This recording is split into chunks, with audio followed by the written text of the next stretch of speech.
Bismillahirrahmanirrahim. Assalamu alaikum. Welcome to Sapiens Consulting Private Limited. We offer professional SAP training and ERP consultancy.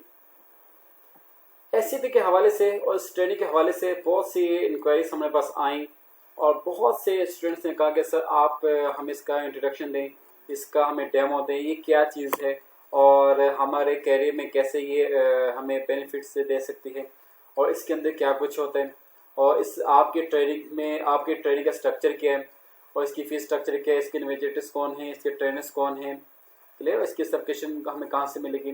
तो बहुत से इस तरह के सवालात हमारे पास आए।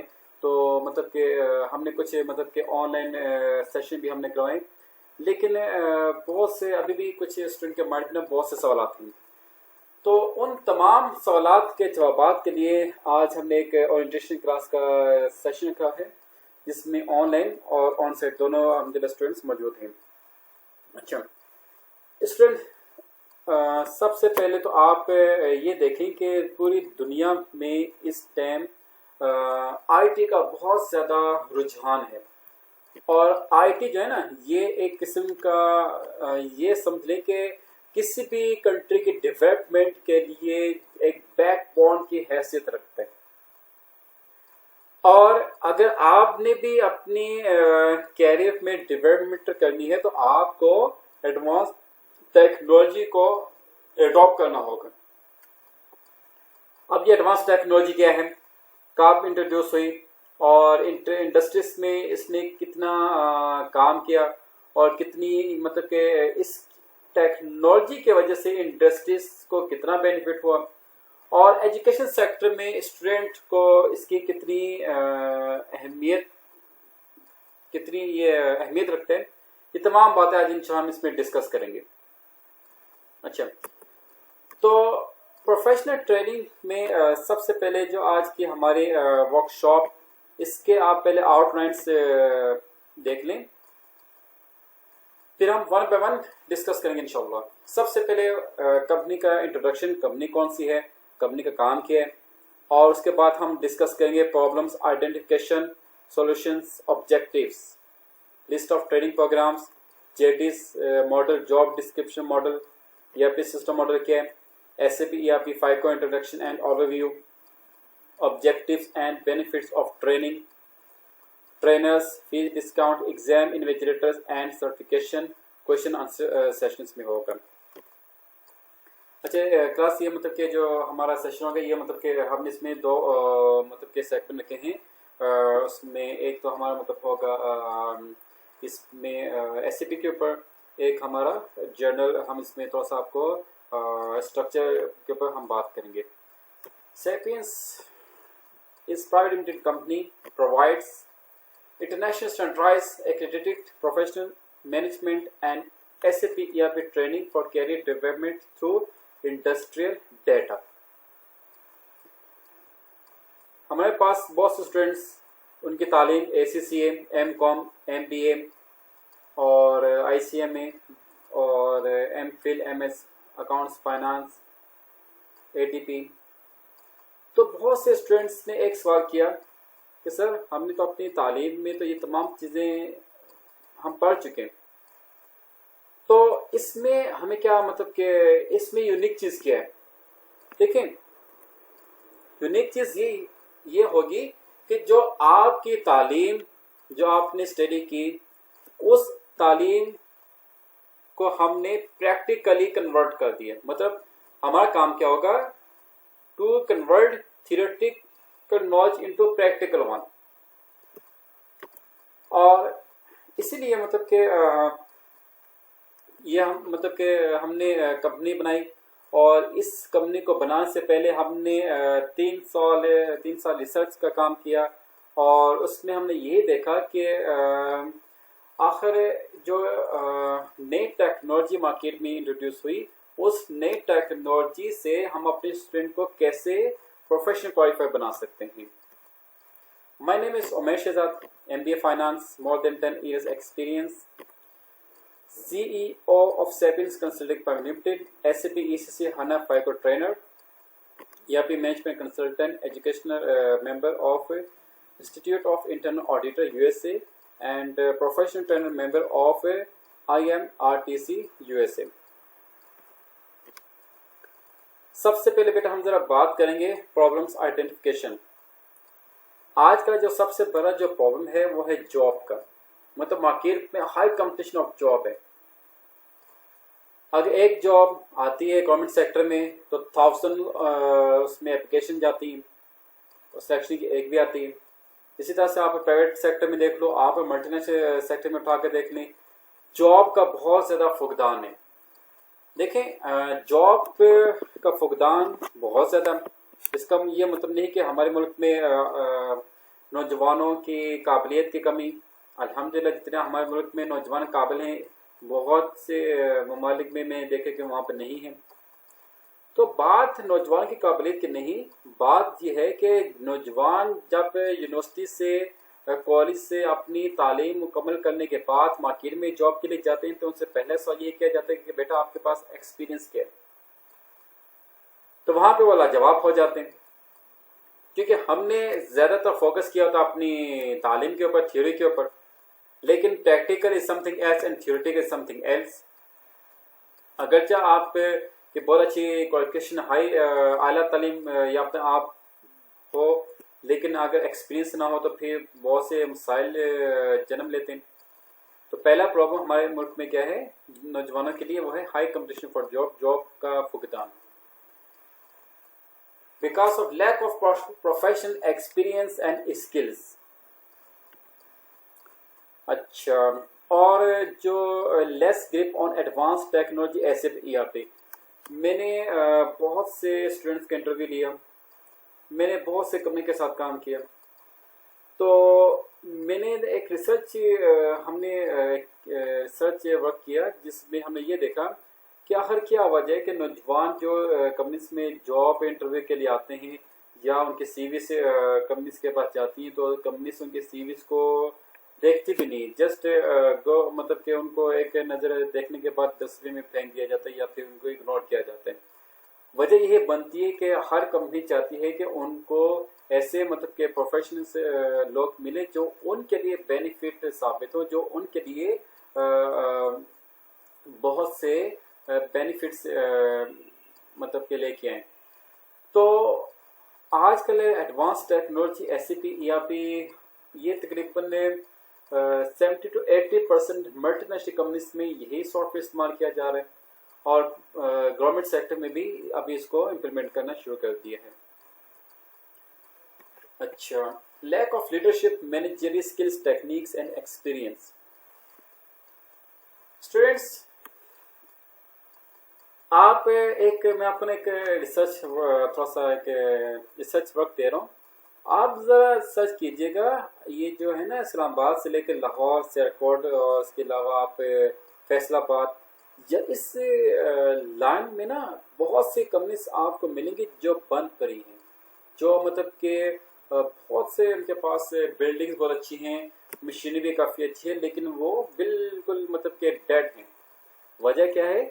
वजह यही है कि वहाँ पे लैक ऑफ मैनेजमेंट थी, एडमिनिस्ट्रेशन की बहुत ज़्यादा कमी थी, टेक्निक्स नहीं थी, एक्सपीरियंस वहाँ पे एम्प्लॉइज की कमी थी, जिसकी वजह से वो कंपनीज बंद हो चुकी हैं।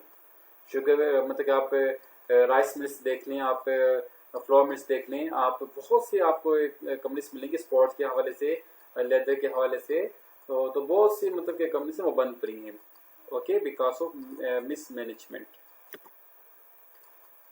और जो नौजवान तबका जो बिजनेस फील्ड में जाना चाहता है, देखिए हमारे यहाँ ये होता है कि भाई आपने जॉब करनी है, आपने MBA किया, आपने SCCA किया, आपने जो भी तालीम की ना, आप उसके बाद आप जॉब के लिए फोकस करें। लेकिन बहुत कम चांसेस, मैंने बहुत से ऐसे केसेस देखे जिसमें बहुत ही कम ऐसे नौजवान हैं जो बिजनेस पे फोकस करते हैं कि वो चाहते हैं कि हम अपना एक बिजनेस डेवलप करें, बिजनेस स्टार्ट करें। तो एक फ्रेश स्टूडेंट अगर उसके पास एक्सपीरियंस नहीं, वो आके एक बिजनेस करना चाहे, लेट्स से गारमेंट्स का बिजनेस करना चाहे, लेट्स से E-कॉमर्स का बिजनेस करना चाहे, अमेजोन के ऊपर आजकल उसकी बहुत ज़्यादा वर्थ है, लेकिन बात वही आती है कि E-कॉमर्स के लिए हमें वर्क फॉर स्ट्रक्चर का नहीं पता, हम कैसे काम स्टार्ट करें। क्लियर। तो ये नए बिजनेस को स्टार्ट करने के लिए बहुत से मसाइल दरपेश आते हैं फ्रेश स्टूडेंट को, या मतलब कि जो मतलब कि स्टूडेंट जॉब कर रहे हैं डेटा एंट्री की या अकाउंटेंट की, मतलब कि जो एक ही मतलब कि सीट पे अभी तक मौजूद हैं, भाई ये डॉक्यूमेंट्स बनाने और आगे रिपोर्ट करनी है। हमारे यहाँ ये होता है कि हम लोग ना, जो हमें जॉब दी जाती है या जो हमें टास्क दिया जाता है, हमने बस उसी को परफॉर्म करना होता है सुबह से लेकर शाम तक, हम उससे आगे पीछे नहीं मूव करते। बहुत से मैंने ऐसे नौजवान को देखे जो सुबह ऑफिस जाते हैं, अपना काम किया, शाम को ऑफिस आ गए और जिंदगी गुजार दी। लेकिन हम ये नहीं चाहते कि हम अपने आप को अपडेट करें, दुनिया में क्या कुछ डेवलपमेंट आ चुकी है, कौन सी टेक्नोलॉजी आ चुकी है, उस टेक्नोलॉजी के बेनिफिट्स क्या हैं, उसको हम कैसे कॉन्फ़िगरेशन कर सकते हैं, उस टेक्नोलॉजी से हम अपनी कैरियर, अपनी प्रोफेशनल एक्सपीरियंस, अपनी स्किल्स को हम कैसे इम्प्रूव कर सकते हैं। क्लियर। ये ट्रेनिंग जस्ट मैंने फ्रेश स्टूडेंट्स के लिए नहीं रखी, इसमें प्रोफेशन से भी इन्वॉल्व हैं। मेरे पास हम काफ़ी स्टूडेंट्स ऐसे हैं जिनका मास्टर से 10-15 साल का एक्सपीरियंस है, वो भी हम ट्रेनिंग ले रहे हैं क्योंकि वो अपने आप को अपडेट करना चाहते हैं। क्लियर। वो चाहते हैं कि हम मतलब कि SAP की जो कॉन्फ़िगरेशन सेक्टर है, जो इसका इम्प्लीमेंटेशन लेवल ट्रेनिंग, हम उसको अडॉप्ट करने के बाद हम अपना कैरियर को मज़ीद इम्प्रूव करें, हम अपना मतलब के गोल, अपने ऑब्जेक्टिव्स को मज़ीद इन्हांस करें, उसको इम्प्रूव करें।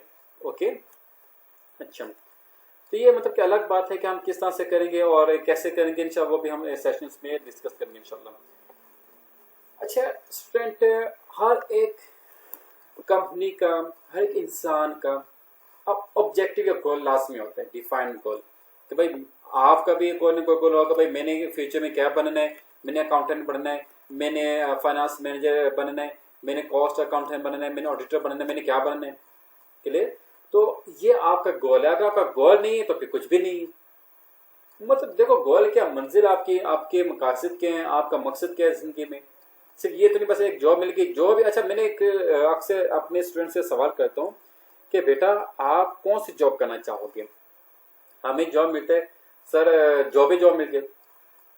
तो मुझे हंसी आती है कि मतलब जो भी जॉब मिल जाए कि भाई हमारा अपना कोई वेल डिफाइंड गोल ही नहीं कि भाई हमने करना है, कि हमने बनना क्या है। तो सबसे पहले आप अपने कैरियर गोल डेवलप करेंगे, भाई आप लोग फ्यूचर में क्या बनना चाहते हो। SAP ERP कंसल्टेंट बनना चाहते हो या ऑडिटर बनना चाहते हो, क्या बनना चाहते हो, अकाउंटेंट बनना चाहते हो, ये सबसे पहले आपका गोल होना चाहिए। इसी तरह से मैंने अपने और अपनी कंपनी के कुछ ऑब्जेक्टिव्स डिफाइन किए हैं। पहला ऑब्जेक्टिव क्या है, provide professional practical experience through industrial data. मतलब हमारी इस जो कंपनी के जो सर्विसेज हैं, कंपनी का पहला ऑब्जेक्टिव क्या है कि हम अपने नौजवानों को प्रोफेशनल प्रैक्टिकल एक्सपीरियंस प्रोवाइड करवाएं इंडस्ट्रियल डाटा से। सबसे अहम चीज, बहुत ही अहमियत के हामिल, कि आपके पास इंडस्ट्रियल डाटा हो। बेटे मैंने भी हाई लेवल एजुकेशन को टीच किया है, सेक्टर्स में टीच किया है। वहां पे मतलब जो हमारा जो थियोरेटिकल डाटा है ना, और जो इंडस्ट्रियल डाटा, जमीन आसमान का फर्क है इसमें। तो आप जब इंशाल्लाह इस ट्रेनिंग के ऊपर फोकस करेंगे तो आप खुद रिकॉग्नाइज करेंगे कि वाकई जो थियोरेटिकल डाटा और इंडस्ट्रियल डाटा में कितना डिफरेंस है इसमें। और second, deliver quality training of SAP ERP advance technology. हमें पास अल्हम्दुलिल्लाह ट्रेनर्स मौजूद हैं, प्रोफेशनल क्वालिफाइड ट्रेनर्स हैं, जो SAP ERP के इंटरनेशनल लेवल की ट्रेनिंग प्रोवाइड करती हैं आपको। क्योंकि SAP ये आम सॉफ्टवेयर नहीं, ये एक ब्रांडेड सॉफ्टवेयर जो दुनिया की बड़ी मल्टीनेशनल कंपनीज में अभी यूज हो रहे हैं। अच्छा, better understanding of IFRS, IAS, FM and audit standards। Students, आप एक कॉपी पे कुछ सवालात मैं आपको दे रहा हूँ, आप उनको नोट कीजिए लाजमी। पहला सवाल ये है कि अकाउंटेंट के लिए या फाइनेंस के लिए ये क्यों जरूरी है कि वो ऑडिट स्टैंडर्ड्स और एफएम को स्टडी करें? नंबर 1। नंबर 2, अकाउंटेंट या फाइनेंस के लिए ये क्यों जरूरी है कि वो ईआरपी सिस्टम को डीप अंडरस्टैंड करें? क्वेश्चन नंबर 3, जो ऑडिट के स्टूडेंट्स हैं वो ये नोट करें कि वो आईएफआरएस और अकाउंटिंग स्टैंडर्ड्स को क्यों वो अंडरस्टैंड करें। ये 3 सवाल बेटे मैंने आपके लिए आपको दिए हैं, आप इसको आंसर करके आपने मुझे सेंड बैक कर दें। Develop leadership management skills performance improvement, ये हमारे 4 ऑब्जेक्टिव्स हैं जो मतलब हमने अपने स्टूडेंट्स के लिए मुख्तस कर दिए कि हमारा काम अपने स्टूडेंट्स को हाईली क्वालिफाइड बनाना, बहुत ही रीजनेबल फीस के अंदर, और इंटरनेशनल लेवल का ट्रेनिंग एनवायरनमेंट प्रोवाइड करना। अच्छा, ये था मतलब कि हमारा problems identification and solution objectives. इसमें जो भी आपके सवालात हों आप बड़े मेहरबानी नोट करके पूछ सकते हो बेटे। ये मैं आपको कुछ सैंपल्स दिखा दूं। ये पीटीसी पाकिस्तान टोबैको कंपनी के एक मतलब जॉब का मैं आपको एक ऐड बता रहा हूँ। यहाँ पे देखो की accountabilities IFRS, gap, IFRS financials, और ये देखें SAP, BPC and MS office, ये क्या है आपके एसेंशियल रिक्वायरमेंट्स हैं। क्योंकि बेटा मैं तमाम कंपनीज की जॉब एड्स तो यहाँ पे डिस्प्ले नहीं कर सकता, तो मैंने चंद एक आपके लिए सैंपल के तौर पे मैंने यहाँ पे करवा दिए ताकि आप ये देखें कि भाई कंपनी की रिक्वायरमेंट क्या है। अब देखो, अब जो स्टूडेंट कॉर्पोरेट फाइनेंस मैनेजर की जॉब के लिए अप्लाई करेगा तो उसके लिए तो मतलब कि कंपनी ने यही देखना भाई कौन से, देखो आप अगर एमकॉम आपने किया, एमबीए किया या एसीसीए किया, जो भी आपने किया, आपके बैच में कितने स्टूडेंट्स हैं, लेट्स से 50। अगर एक कॉलेज में 50 स्टूडेंट्स ने एसीसीए किया हो या एमबीए किया हो, एक एग्जांपल लेते हैं, एसीसीए के 50 स्टूडेंट्स, एमबीए के 50 और एमकॉम के 50। अगर 10 कॉलेजेस हों तो 500 बन जाते हैं, मतलब 1500 स्टूडेंट्स, और 1500 स्टूडेंट में से जिसको भी इसके ऊपर एक्सपर्टीज होगी वही जॉब के लिए कामयाब होगा। मतलब कामयाबी के लिए आप अपने आप को यूनिक बनाएं, दूसरों से मुनफिद बनाएं, तभी आप इंशाल्लाह कामयाब होंगे। ये आपके सामने ही देखो, कंपनीज को हमारी जरूरत नहीं है, हमें कंपनीज की जरूरत है।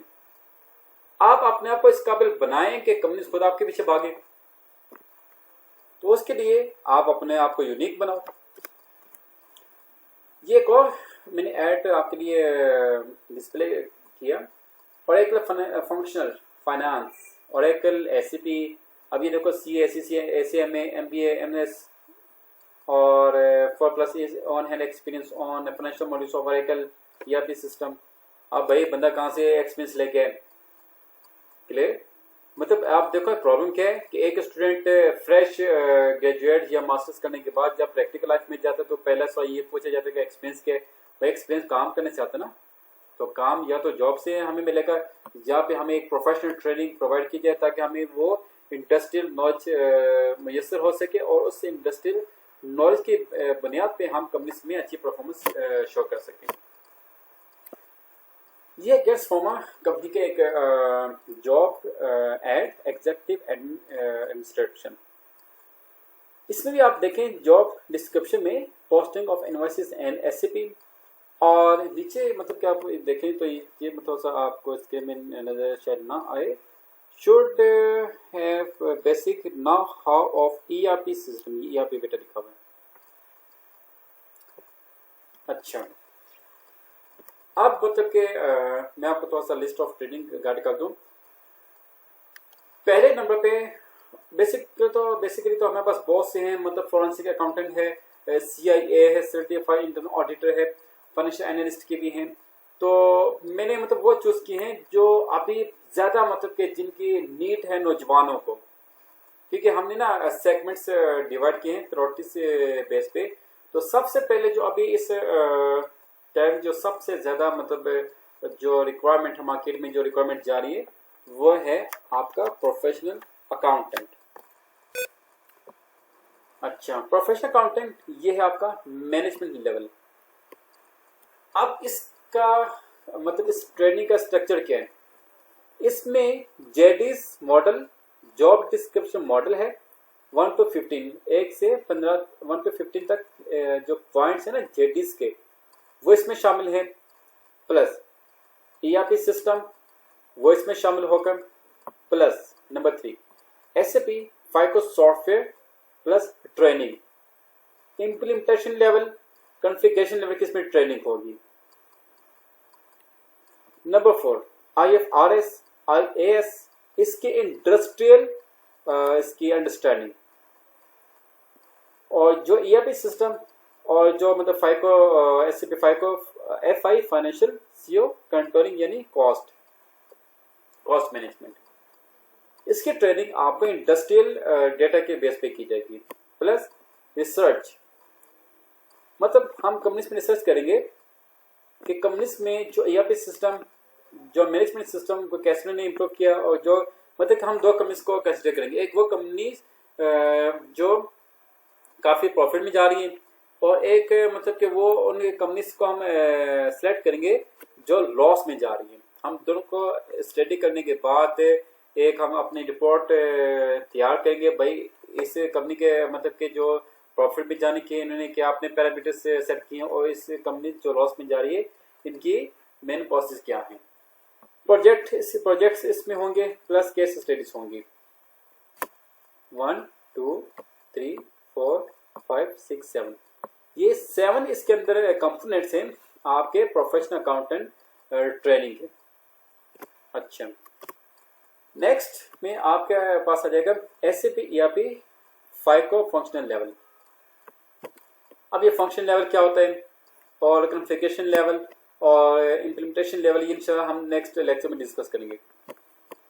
जेडीज मॉडल 1 to 10, मतलब कि जो जो हमारे पास जेडी मॉडल्स, जो जेडीज मॉडल में पॉइंट्स है ना, उनमें 1 से लेकर 10 तक जो पॉइंट्स होंगे वो आपके इस ट्रेनिंग में शामिल होंगे। Plus SAP ERP phyco implementation and user training होगी।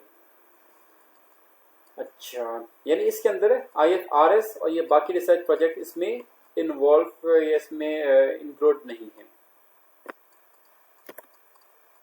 ओके, नंबर 3 एसएपी फाइको, इस दोनों में डिफरेंस होगा ईआरपी का। ये फंक्शनल लेवल है और ये एंड यूजर लेवल होगा विदाउट ईआरपी सिस्टम। इसमें JDs model 1 to 9 plus SAP phyco and user इसमें ट्रेनिंग होगी। जो स्टूडेंट है मतलब के देखो हर एक मतलब के हम हर स्टूडेंट को मैनेज, हर एक बंदा मैनेजर तो नहीं बन सकता, हर एक स्टूडेंट लीडर तो नहीं बन सकता। क्लियर? तो इसमें हम पहले चेक करेंगे भाई कौन से स्टूडेंट ऐसे हैं जो मैनेजमेंट लेवल में जा सकते हैं, जो एक्सपर्ट लीडर बन सकते हैं, जो एक्सपर्ट एसएपी फाइको के इम्प्लीमेंटेशन के ऊपर काम कर सकते हैं, उसको कॉन्फ़िगरेशन कर सकते हैं। तो ये हम पहले जांच पड़ताल करने के बाद हम डिसाइड करेंगे कि which one is best for which training level. Okay, number 4 है S/4HANA consultant level certification by SAP. अच्छा, हमारा जो काम है जो बेटा एसएपी के है ना सर्टिफिकेशन कंसल्टेंट लेवल की, वो एसएपी या उसके अथॉराइज पार्टनर्स ही इशू कर सकते हैं। अच्छा, प्रीवियस स्लाइड पे मैंने आपसे डिस्कस किया था जेडीज मॉडल। तो JDs model of accountant, financial accountant, cost and managerial accountant, ये बहुत ही अहम है बेटा आपके लिए। आपने पहले इसको डीपली अंडरस्टैंड करना है। अकाउंटेंट या फाइनेंस का जो भी मतलब डिपार्टमेंट है, उसका पहला काम क्या है? Supervise approval of all transactions of all departments, पहला काम। स्टूडेंट्स, आप मुझे एक बात बताएं, क्या कोई ऐसा डिपार्टमेंट है जो फाइनेंस या अकाउंटेंट की परमिशन के बिना ट्रांजैक्शन या एंट्री या कोई भी मतलब कि अपना एक लेटर या अपना कोई भी ट्रांजैक्शन परफॉर्म कर सके? जी, अच्छा, तो ये बेटा आप जी यस। अच्छा, इसमें बेटा कोई भी ऐसा डिपार्टमेंट नहीं जो फाइनेंस और अकाउंट्स की फाइनेंस के परमिशन के बिना ट्रांजेक्शन परफॉर्म कर सके। नंबर 1, आपका काम क्या होगा, तमाम डिपार्टमेंट्स की ट्रांजेक्शन को सुपरवाइज करना और अप्रूवल प्रोवाइड करना। इनवॉइसेस, सेल्स की, purchase, inventory, production, trading sector, services sector. देखिए इनवॉइसेस क्रिएट करना, पोस्ट करना, ये भी किसका काम है, अकाउंट्स फाइनेंस। ये बेटा ऊपर मैंने हेडिंग क्या दी है, फाइनेंशियल कॉस्ट मैनेजर। मतलब 3 किस्म के अकाउंटेंट इसमें आ सकते हैं, प्लस फाइनेंस इसमें आ सकते हैं, प्लस ऑडिटर भी इसमें आ सकते हैं, क्योंकि ऑडिटर ने तमाम एक्टिविटीज और तमाम ऑफिशियल डॉक्यूमेंट्स की वो मतलब कि इन्वेस्टिगेशन करते हैं, ताकि कोई इसमें एरर या फ्रॉड या ओमिशन कोई भी मिस्टेक उसको मतलब कि वो चेक कर सकें। Post entries. Number 4, implementing cost of business activities. मतलब ये पूरा का पूरा आपका जो है ना कॉस्ट, ये पूरा का पूरा कॉस्टिंग में इसमें शामिल है। कॉस्ट बिजनेस एक्टिविटीज में लेबर कॉस्ट है, आपकी मटेरियल कॉस्ट है, आपका मतलब के ओवरहेड कॉस्ट है, ठीक है, आपकी मतलब के सर्विसेज सेक्टर में आ जाती हैं। मैनेज करना और implementation cost business activities, cost of business activities. आप प्रोडक्शन करते हो, आपसे मतलब के सेल परचेज या जो भी मतलब कि बिजनेस की एक्टिविटीज हैं, लॉजिस्टिक्स की हैं, सर्विसेज की जो भी है ना, उन तमाम एक्टिविटीज की जो कॉस्ट है आपने उसको इम्प्लीमेंट करने, उसके पैरामीटर्स को एडजस्ट करने, उसके स्टैंडर्ड्स को आप सेट करेंगे। Adjustments are official documents. मैं अपने स्टूडेंट से कहता हूँ ये जो sales inquiry, sales quotation, sales order, ये कैसे तैयार किए जाते हैं और कौन सा डिपार्टमेंट इनको मतलब प्रिपेयर करता है, ड्राफ्ट इसको कैसे किया जाता है, लेटर ऑफ इंटेंशन क्या होता है, FCO क्या होता है, ये क्लियर, और पेमेंट टर्म्स क्या हैं, बहुत से इस तरह के ऑफिशियल लेटर्स आते हैं, और MOU और इसके अलावा कॉन्ट्रैक्ट। मेरे पास एक बैच आया था स्टूडेंट का, बहुत हाई क्वालिफाइड था वो बैच। मैंने उससे कहा था बेटा आप ना एक कॉन्ट्रैक्ट ड्राफ्ट कर दें।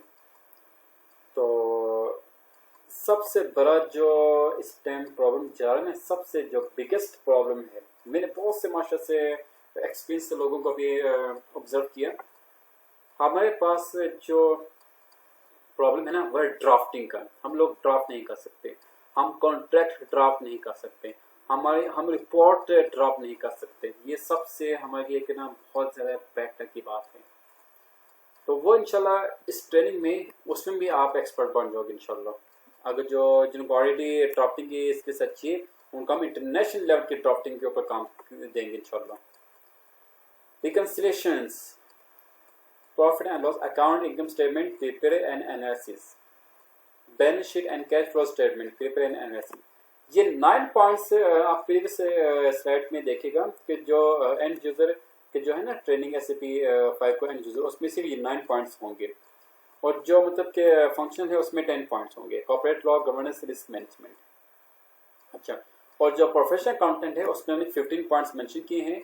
ये 11 पॉइंट है बजट, फोरकास्टिंग, इंटरनल कंट्रोल्स। ये इंडस्ट्रियल के तौर पे हम आपको प्रोजेक्ट्स देंगे इंडस्ट्री के तौर पे कि भाई फलां इंडस्ट्री का प्रोजेक्ट प्रिपेयर करें, 5 साल का, 2 साल का, 1 साल का फोरकास्टिंग करें, और इंटरनल कंट्रोल्स को आप मैनेज करो। Advance performance and management, business analysis and decision making skills, ये सबसे मतलब कि हाई क्लास के आपके पास ये आ रहे हैं उसका टॉपिक्स हैं, इसको आपने फोकस करने। बिजनेस के इन्वेस्टमेंट के हवाले से, उसकी कॉस्टिंग के हवाले से, फाइनेंसिंग के हवाले से, प्रोजेक्ट के हवाले से। अगर एक बिजनेस ने अपना एक कंपनी अपना बिजनेस को एक्सपेंड करना चाहती है तो उसकी फाइनेंसिंग कितनी होगी, उसकी इन्वेस्टमेंट का किस तरह से आप उसको मैनेज करोगे, उसकी परफॉर्मेंस को आपने कैसे उसको एडजस्ट करने, चेक करने, और इंटरनल कंट्रोल्स को आप कैसे एडजस्ट करोगे, उसकी कॉस्टिंग को आप कैसे उसको फाइंड करोगे। फिक्स कॉस्ट है, वेरिएबल कॉस्ट है, सेमी वेरिएबल कॉस्ट है, ये बहुत सी कॉस्टिंग। ओवरहेड कॉस्ट सबसे मुश्किल काम क्या है, ओवरहेड कॉस्ट को कैलकुलेट करना, उसकी मंथली रिपोर्ट से कैलकुलेट करना बहुत मुश्किल काम है। देखो हमने थ्योरी में जो पढ़ा है ना वो बहुत आसान है, लेकिन प्रैक्टिकल में बहुत मुश्किल है। ये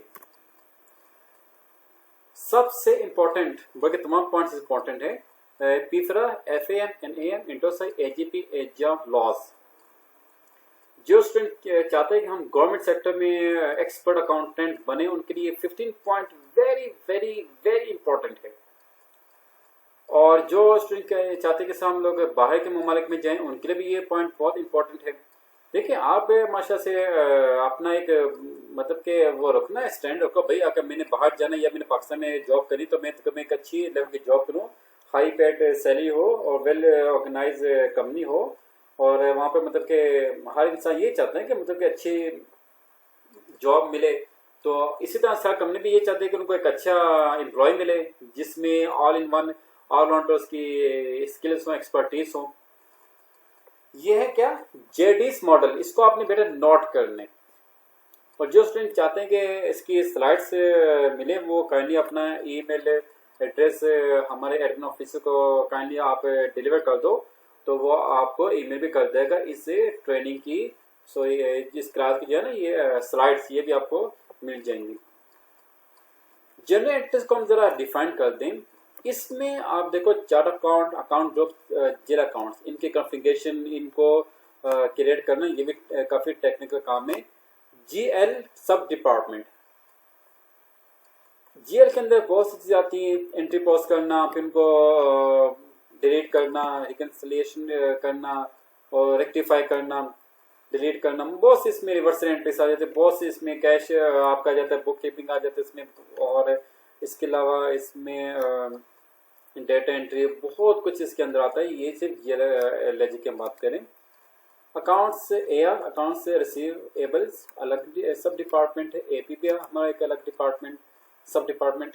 बैंक ट्रांजैक्शंस, जो लोग बैंकिंग में एक्सपर्टीज चाहते हैं उनके लिए भी ये बहुत एक्सपर्ट ये ट्रेनिंग बहुत बेनिफिशियल है। कि फिक्स एसेट डेप्रिसिएशन, मैं अक्सर स्टूडेंट से कहता हूँ कि बेटा हाउ मेनी क्या से कहते हैं टाइप्स ऑफ डेप्रिसिएशन, कितनी टाइप्स हैं, उसको कैलकुलेट कैसे किया जाता है, ये प्रॉब्लम।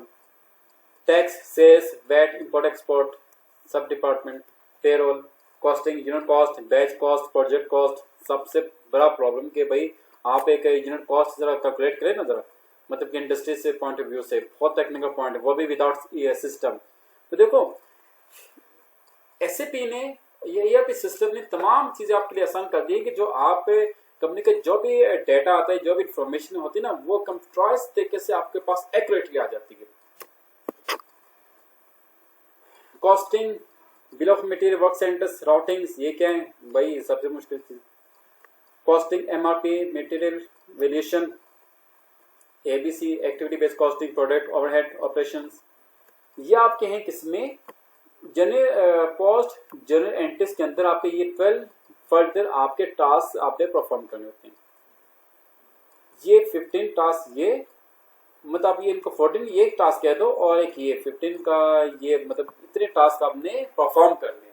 कहाँ पे परफॉर्म करने, ERP सिस्टम के ऊपर यूजिंग SAP, ताकि आपके पास तमाम documents, official documents, financial statements आपकी एक्यूरेट मतलब तैयार हो जाए। रिकंसिलिएशन, इसमें internal, external and bank reconciliation इसमें आती है, उस पर भी इंशाल्लाह हम काम करेंगे, प्रैक्टिकल इसमें हम सिखाएंगे। अब ये दोनों जो मतलब कि एक्टिविटीज आपने किस पे परफॉर्म करनी है, on SAP ERP system with standards IAS, GAAP, IFRS, GAAS। ये है आपका जेडीस model of accountant, financial cost and managerial. अच्छा, इसमें अगर आपको कोई प्रॉब्लम हो या कोई भी आपने पॉइंट डिस्कस करना हो तो आप नोट करके डिस्कस कर सकते हैं। अच्छा, नेक्स्ट है हमारे पास ERP सिस्टम स्ट्रक्चर। पहले बेटा हमने डिस्कस किया जेडीस मॉडल, अब हम डिस्कस करेंगे ERP सिस्टम क्या होता है। अच्छा, ये एक मैं आपको ना सिनेरियो बता रहा हूँ। कंपनी के अंदर ना ये डिपार्टमेंट्स आते हैं, सेल्स का, warehouse, logistics, store, production, shop floor, R&D, आपका quality control, purchase, operation, admin, finance, accounts, IT, HR, bank, internal audit, marketing और आपका प्रोजेक्ट। ये 20 डिपार्टमेंट्स हैं जो कि एक large size company, multinational companies में ये काम मतलब के करते हैं। अब एक सर्च सिस्टम जिसको हम सेंट्रलाइज ERP सिस्टम कहते हैं, और आजकल मतलब कि हर कंपनी ERP सिस्टम को यूज़ करे, कोई ओरेकल यूज़ कर रहा है, कोई SAP यूज़ कर रहा है, कोई डायनामिक यूज़ कर रहा है, कोई अपना सॉफ्टवेयर यूज़ कर रहा है, लेकिन हर कंपनी में ये इस्तेमाल हो रहा है ERP सिस्टम। कोई भी मुझे ऐसी कंपनी उठा कर देखें जिसमें ERP सिस्टम ना हो, वो कंपनी मतलब के फिर दो मतलब साल बाद बैठ जाएगी, लेकिन तमाम कंपनीज ERP सिस्टम को यूज़ कर रही हैं। अच्छा, अब क्या होता है, सेल्स डिपार्टमेंट अपना डेटा इस सिस्टम को भी देगा, वहां से डेटा भी रिसीव करेगा। Warehouse, logistics, store, production, shop floor, R&D, तमाम डिपार्टमेंट्स अपना डेटा सर्वर सिस्टम को शेयर करेंगे, अपलोड करेंगे, अपडेट करेंगे। अच्छा, मुझे एक बात बताएं स्टूडेंट, एक कस्टमर कंपनी के पास आता है और कंपनी के सेल्स डिपार्टमेंट से कहता है कि मुझे 10,000 यूनिट्स चाहिए। तो सेल्स डिपार्टमेंट जब कस्टमर सेल्स डिपार्टमेंट से इंफॉर्मेशन लेगा और सेल्स डिपार्टमेंट जब अपने इस पूल में डेटा जो वो पिक करेगा ना, क्या उस डेटा में तमाम डिपार्टमेंट्स की इंफॉर्मेशन होगी या नहीं होगी, ये नोट कीजिए क्वेश्चन। यस, होगी, क्योंकि हर डिपार्टमेंट अपना डेटा इस पूल में ऐड कर। तो जब सेल्स डिपार्टमेंट के पास तमाम डिपार्टमेंट्स की इंफॉर्मेशन आ जाएगी कि भाई हमारे पास अभी वेयर हाउस में 8,000 यूनिट्स मौजूद हैं, लॉजिस्टिक हमारी इतनी मौजूद है, हमारे पास स्टोर की इतनी कैपेसिटी है, हमारे पास प्रोडक्शन की इतनी कैपेसिटी, ये हमारे पास मशीनरी की कैपेसिटी है, ये हमारे पास परचेसिंग पावर है, ये हमारे पास ऑपरेशंस की मतलब के उसकी सेटअप है, तो ये हमारे पास इतना फाइनेंसिंग उसमें मौजूद, और ये हमारे पास इतनी मैन पावर मौजूद। तो उस डेटा के मुताबिक वो कस्टमर के सेल ऑर्डर को एक्सेप्ट या रिजेक्ट कर सकता है, और ये भी बता सकते हैं अगर तो 10,000 यूनिट्स कंपनी के पास उस टाइम अवेलेबल नहीं, तो लेटर ऑन कंपनी अपने कस्टमर को प्रोवाइड कर सकती है। किस बेस पे उसने इंफॉर्मेशन प्रोवाइड की, ERP सिस्टम की बेस पे।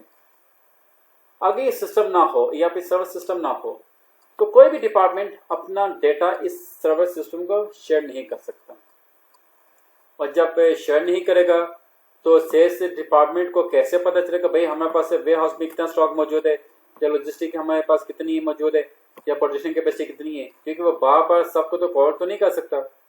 मतलब कि वो एक फॉर्मल वे से इंफॉर्मेशन को गैदर करने के बाद आगे प्रोवाइड कर सकते हैं। I think you got my point, what I want to say to you. ये क्या है, ERP सिस्टम स्ट्रक्चर। अच्छा, इसमें फाइनेंस डिपार्टमेंट तमाम डिपार्टमेंट्स की सुपरविजन करेगा, और फाइनेंस की कंफर्मेशन के बिना कोई भी डिपार्टमेंट अपनी ट्रांजैक्शन को एग्जीक्यूट नहीं करेगा। तो फाइनेंस के लिए लाजमी है कि तमाम डिपार्टमेंट्स की ट्रांजैक्शन को भी अंडरस्टैंड करे, सीखे कि भाई प्रोडक्शन में प्रोडक्शन ऑर्डर कैसे परफॉर्म किया जाता है, बिल ऑफ मटेरियल को कैसे आपने सुपरवाइज करना है, राउटिंग को आपने कैसे सुपरवाइज करना है, वर्क सेंटर को आपने कैसे सुपरवाइज करना है, और इसके अलावा परचेज कोटेशन, परचेज इंक्वायरीज आपने किस बेस पे कौन से परचेज कोटेशन को आपने एक्सेप्ट करने के बाद आपने परचेज ऑर्डर के लिए उसको अप्रूवल दी के लिए आपने HR डिपार्टमेंट ने किस बेस पे हायरिंग के लिए नोटिफिकेशन इशू किया, और आप ये देखोगे भाई कंपनी की प्रोडक्शन कैपेसिटी कितनी है, कंपनी ने जो प्रोडक्शन ऑर्डर स्टार्ट किया उसके लिए हमारे पास जो सेल्स वॉल्यूम कितने हैं, ठीक है। ये तमाम चीज़ें आपने देखनी है। भाई सेल ऑर्डर होगा तो प्रोडक्शन होगी, प्रोडक्शन के लिए हमें स्टोर रॉ मटेरियल चाहिए जो कि स्टोर में मतलब कि वो हम उसको टेम्परेरी स्टोर करेंगे। परचेज का काम क्या है, वेंडर से परचेजिंग करना, उसके लिए हमें फाइनेंसिंग की जरूरत होगी, के लिए हमारी मार्केटिंग कितनी है, हमारे पास प्रोजेक्ट सिस्टम कितने हैं, ये तमाम मतलब कि अपने डिपार्टमेंट्स को सेंट्रलाइज से अंडरस्टैंड करने के बाद आप उसके अप्रूवल कर सकते थे। अच्छा, नेक्स्ट है हमारे पास SAP ERP FICO। SAP system application product is German largest business ERP business and accounts management software. FICO financial controlling, financial और cost management sectors of organisation. Financial company के जो मतलब के एक्सटर्नल मैटर्स को ये इसको फोकस करते हैं, और जो कॉस्ट कंट्रोलिंग या कंट्रोलिंग है ना, कॉस्ट मैनेजमेंट, ये कंपनी के इंटरनल मैनेजमेंट को फोकस करेगा। फॉर एग्जांपल वेंडर्स को, कस्टमर को या इन्वेस्टर को या बैंक लोन को जो भी डील करेगा वो फाइनेंशियल सेगमेंट में आएगा। और जो प्रोडक्ट कॉस्टिंग, जो आपकी इंटरनल कॉस्टिंग, वो हमारी उसमें आएगी कंट्रोलिंग में या कॉस्ट मैनेजमेंट में। Objectives and benefits of training. इस ट्रेनिंग के बाद आपकी जो इस ट्रेनिंग के ऑब्जेक्टिव्स क्या हैं या इसके बेनिफिट्स क्या होंगे स्टूडेंट पॉइंट ऑफ व्यू के लिए। तो सबसे पहले क्या होगा, बेटर परफॉर्मेंस। अगर तो आप जॉब ऑलरेडी करें उसमें बहुत ज़्यादा उसमें परफॉर्मेंस आपकी इम्प्रूव हो सकती है। Decision making skills. देखें बेटा, अगर आपके पास अच्छी डिसीजन मेकिंग स्किल नहीं है तो आप ना मैनेजर बन सकते हो ना आप लीडर बन सकते हो। आप डिसीजंस कैसे लिए जाते हैं जब आपको ये पता हो भाई मैंने आगे इस सेल्स के या परचेज या जिस डिपार्टमेंट या जिस एक्टिविटी के लिए मैंने कोई भी डिसीजंस लेना है, अगर आपको उसकी वर्थ का नहीं पता, आपको उसके ऑब्स्टेकल्स का नहीं पता, आपको उसके फीचर्स का नहीं पता, आप बेटा डिसीजंस नहीं ले सकते। तो जो डिसीजंस नहीं ले सकते वो मतलब के नाकाम रहते हैं। जो डिसीजंस लेते हैं वो बहुत ज़्यादा कामयाब हो जाते हैं। आपको मैं एक एग्जांपल दे रहा हूँ, ये नोकिया, आपने नाम सुना होगा, मोबाइल नोकिया। आज से 15 साल पहले ना इसकी बहुत ज़्यादा डिमांड थी नोकिया की, लेकिन इसने टाइमली एंड्रॉयड टेक्नोलॉजी को अडॉप्ट नहीं किया। उस टाइम इसने एक डिसीजन टाइमली नहीं लिया। तो आज ये देखो कि नोकिया मतलब के बाकी मोबाइल से काफ़ी मतलब डाउन चल रहा है। कंपनी में एक्यूरेट टाइमली डिसाइड करना, एक्यूरेट डिसीजंस लेना, ये बहुत ही टेक्निकल इश्यूज में आता है। और जिनकी डिसीजन मेकिंग पावर स्ट्रांग है वो बहुत ज़्यादा इंशाल्लाह कामयाब होते हैं, बहुत ज़्यादा उनकी प्रमोशन की जाती है। Increase productivity and revenue. अपना भी इंक्रीज करें, कंपनी का भी इंक्रीज करें। Effective use of resources. Implement advance technology, SAP ERP। अच्छा, मुझे एक स्टूडेंट ने अभी सवाल किया कि सर ERP सिस्टम क्या है। ERP से मुराद enterprise resource planning. E for enterprise, R for resources and P for planning. तो जो रिसोर्सेज है ना, इसमें 7 M's आते हैं। मार्केटिंग आपका आ गया, मैन पावर आपका आ गया, मशीन आपका आ गया, आपके मैनेजमेंट, आपकी मैन्युफैक्चरिंग, मैन पावर, मनी। तो जितने भी एम से आपके आते हैं ना कंपनी में, तमाम रिसोर्सेज हैं। प्लानिंग के आप तमाम रिसोर्सेज को इफेक्टिवली और एफिशिएंट यूज करें। This is called planning. Okay बेटा, आपका क्वेश्चन क्लियर हुआ। अच्छा, better understanding of business environment. Business environment में आपका manufacture sector, services sector, trading sector और आपका warehouse sector, e commerce sector, जो आजकल पूरी दुनिया में सबसे ज़्यादा जो टॉप है जनाब वो आपका ई कॉमर्स सेक्टर जनाब। बल्कि मैन्युफैक्चरिंग भी काफ़ी ज़्यादा, बहुत ज़्यादा मैन्युफैक्चरिंग का बिजनेस है। अगर मैन्युफैक्चरिंग ना हो तो ई कॉमर्स भी ना हो। तो मैन्युफैक्चरिंग किसी भी कंट्री की बैकबोन की कितना अहमियत रखती है। Communication skills, drafting skills, reporting skills, ये टेक्निकल पॉइंट है। Develop corporate strategies, planning and effective team work.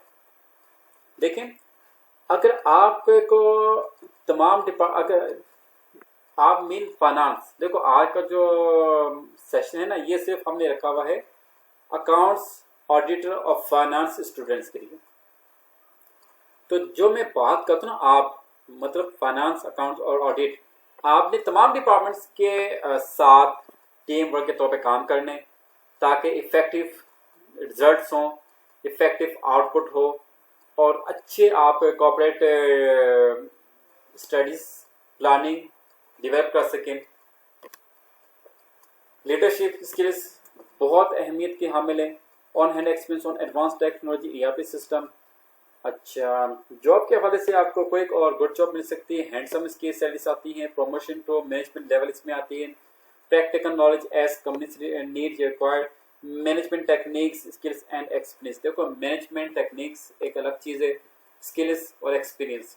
देखो, तमाम चीज़ें जो मैंने यहाँ पर मेंशन की है ना, ये बेटा आपका इंडस्ट्रियल प्रैक्टिकल नॉलेज होगा डिपार्टमेंट्स कैसे काम करते हैं, डिपार्टमेंट्स का आपस में कैसे इंटरलिंक होता है, और तमाम डिपार्टमेंट्स का फाइनेंस के साथ इंटरलिंक कैसे डेवलप होता है, और फाइनेंस ने तमाम डिपार्टमेंट्स के ट्रांजेक्शन को कैसे सुपरवाइज करने, ताकि आप डिसीजन ले सकें, आप फाइनेंशियल प्लानिंग कर सको, आप कॉस्ट कंट्रोल कर सको, आप कॉस्ट ऑब्जेक्ट को डिफाइन कर सको, आप कॉस्टिंग के जो पैरामीटर्स हैं वो आप उसको इम्प्लीमेंट कर सकें। ये बहुत हाई लेवल की मतलब कॉर्पोरेट लेवल की मतलब के स्किल्स हैं जो कि आपने डेवलप करनी है अपने अंदर।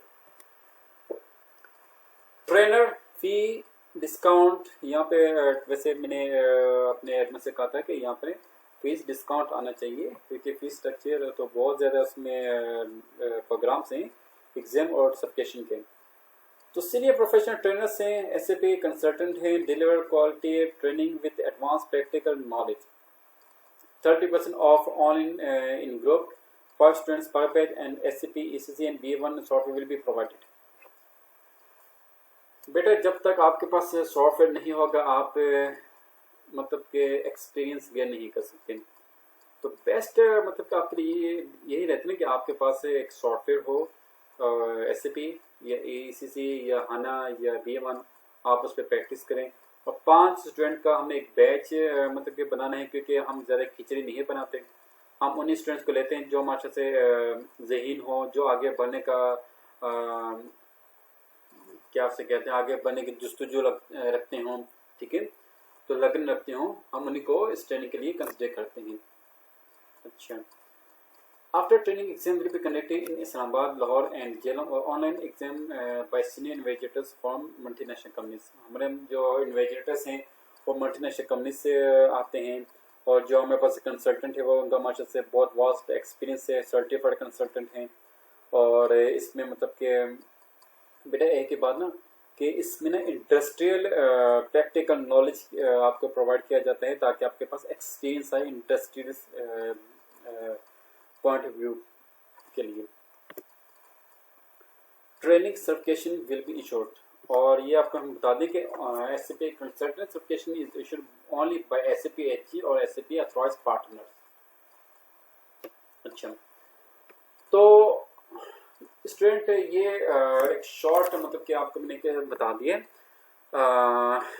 जो मतलब कि हमारी ट्रेनिंग में ये चीज़ें शामिल हैं। अच्छा, अब जो मतलब लास्ट में आप एक बताया था ना वो प्रोफेशनल अकाउंटेंट का, उसमें आप ज़रा दोबारा फोकस करें। मैंने 3 पॉइंट्स मेंशन किए थे, जेडिस मॉडल का, ERP सिस्टम का और SAP FICO का। अच्छा, ये मतलब इसकी मैं बात करूँगी, Jadis model, ERP system, FICO software, IFRS ये ऑलरेडी आपको मालूम है। और ये मतलब ये 3 अहम चीज़ें हैं और प्लस ये 4 अहम चीज़ें। जेडिस मॉडल भी आपको क्लियर हुआ, ERP सिस्टम भी आपको क्लियर हुआ, और SAP FICO में अभी जो नेक्स्ट हमारा मतलब कि सेशन होगा ना, वो बहुत हम मुख्तसर सेशन करेंगे इंशाल्लाह।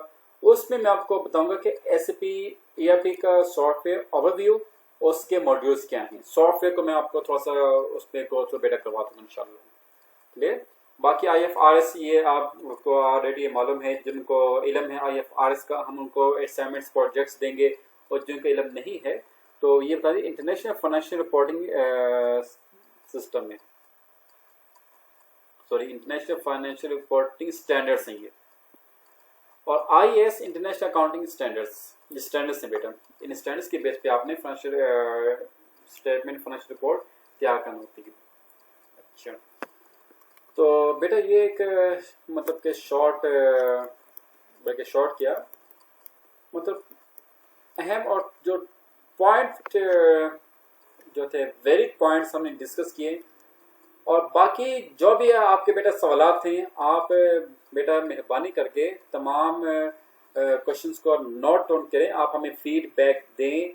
आपको ये सेशन कैसा लगा, इसमें आपने क्या नई चीज़ सीखी, और हम इसको मज़ीद कैसे इम्प्रूव कर सकते हैं। ज़ाहिर सी बात है आप हमारे लिए माशाल्लाह से कुछ ऐसे भी स्टूडेंट हैं जो माशाल्लाह से बहुत एक्स्ट्रा ऑर्डिनरी तेज होते हैं माशाल्लाह से, वो भी हमें सजेशन दे सकते हैं। तो मेरी तो यही आदत होती है कि भाई मैं तमाम मतलब के स्टूडेंट को मतलब कि उनके ओपिनियंस को वेलकम करता हूँ। और इस ट्रेनिंग के बाद एक मैं आपको बहुत खास गुड न्यूज़ दे दूं बेटे कि अभी गवर्नमेंट ऑफ पंजाब या टेटा ने ना एससीपी ईआरपी को ना B1 को इंट्रोड्यूस करवा दी एटीपी में एज सब्जेक्ट। तो अगले साल इंशाल्लाह इसमें काफ़ी जॉब्स आएंगी एज लेक्चर, आप उसके लिए भी बेटा तैयार हो जाएं। और इससे मतलब कि हमारे ट्रेनिंग में ये सिस्टम होता है ना कि हम अपने स्टूडेंट को कंपनी में विजिट करवाते हैं, इंटर्नशिप करवाते हैं, और हम मतलब कि अपने स्टूडेंट की जो सीवीज हैं वो कंपनीज में भिजवाते हैं और कंपनी से कहते हैं कि आप हमारे स्टूडेंट का इंटरव्यू लें ताकि हमारा स्टूडेंट आपको मतलब इम्प्रेस करे जॉब इंटरव्यू में, तो आप इसको जॉब के लिए फोकस करें। तो बेटा ये मतलब कि इस तरह के मतलब हम अपने स्टूडेंट के साथ भी कोऑपरेट करते हैं ताकि एक जो उनका कॉन्फिडेंस लेवल हो इम्प्रूव हो जाता है, एक्सपीरियंस लेवल का आता है, एडवांस टेक्नोलॉजी के ऊपर उनकी एक्सपर्टीज आती है, वर्क इंफ्रास्ट्रक्चर काम कैसे किया जाता है, financial statement A to Z तमाम मतलब के बुक कीपिंग से लेकर फाइनेंशियल रिपोर्टिंग तक उनकी एक्सपर्टीज डेवलप हो सकती है। और एक एडवांस लेवल के ऊपर मतलब मैनेजमेंट को कैसे कॉन्फ़िगरेशन करने इस पर भी काफ़ी काम आ सकते हैं। तो बाकी बेटा इंशाल्लाह नेक्स्ट हम सेशन लेंगे सैप के ऊपर, और जो भी आपकी क्यूरियसी है बेटा वो आप काइंडली नोट करके आप 1 by 1 हमसे डिस्कस कर सकते हो या ग्रुप में व्हाट्सएप पे कर सकते हो। व्हाट्सएप ज़्यादा बेस्ट रहेगा, आप बेमेहरबानी वॉइस मैसेज करके ना वो अपने सवाल पूछ सकते हैं बेटा। और बाकी इंशाल्लाह बेटा इसकी रेगुलर क्लास इंशाल्लाह हम स्टार्ट करेंगे मंडे से। तो जो भी इनरोलमेंट करवाना चाहते हैं वो काइंडली कल हमारे एडमिन ऑफिसर को इन्फॉर्म कर सकते हैं, या जो मुझसे बात करना चाहते हैं डायरेक्ट वो मुझसे भी बात कर सकते हैं। और बेटा आपने अपना फीडबैक क्लास में देना है। ओके बेटे, तो अपना बहुत ख्याल रखिएगा। अस्सलाम वालेकुम रहमतुल्लाहि व बरकातुहू।